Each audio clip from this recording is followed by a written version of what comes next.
Mapagpalang araw, mga kabiyaya. Every day is Lord's Day. Sa pagsikat ng araw hanggang sa paglubog nito, ngalan ni Jesus ay papupurihan. Kaya sa araw nito, samahan po ninyo ako sa maikling pag-aaral ng salita ng ating Panginoon, ang ating espiritual na pagkain. Ano ang ating espiritual na pagkain ngayon?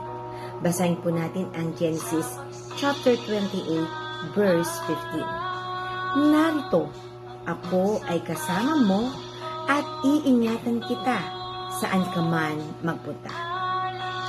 What a great comfort knowing that the presence of God is with us. Ngunit, bakit madalas sinusubukan natin gawing mag-isa ang mga bagay-bagay sa buhay, kung sa bawat sandali ay may access tayo sa Diyos? Sinabi niya, ako ay sumasayo at iingatan kita saan ka man pumunta. Mula ito sa Genesis chapter 28 verse 15. Ang mga salitang ito ay pinanghawakan ni Abraham. Gayon din naman, atin din itong mapanghahawakan sapagkat tunay na ang Diyos ay nasa lahat ng dako at siya rin ay tapat na nangako, hinding-hindi kita iiwan ni pababayaan man. Sinabi po yan sa Hebreo chapter 13 verse 5. Ang Scottish mathematician, theologian at preacher na si Thomas Chalmers ay sumulat, kapag ako ay lumalakad sa tabi ng daan, siya ay kasama ko. Kapag ako ay nasa trabaho, sa gitna ng lahat ng aking pagkalimot sa Kanya, siya ay hindi kailanman nakakalimot sa akin. Kung saan ko gustong-gustong pumunta, siya ang nag-aalaga sa akin at nagbabantay sa akin at kumakalinga sa akin. Tulad po ni Thomas, aware ka ba na kasama mo ang Diyos saan ka man naroroon?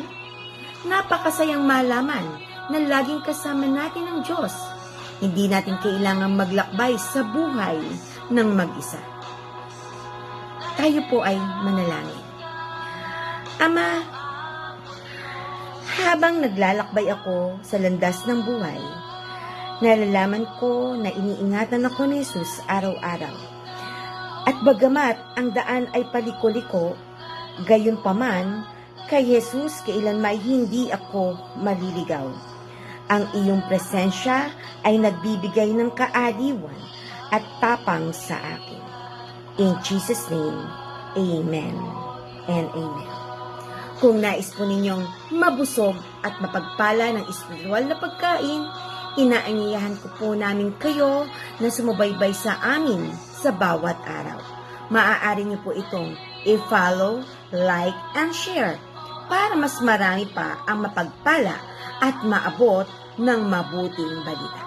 God bless po sa ating lahat.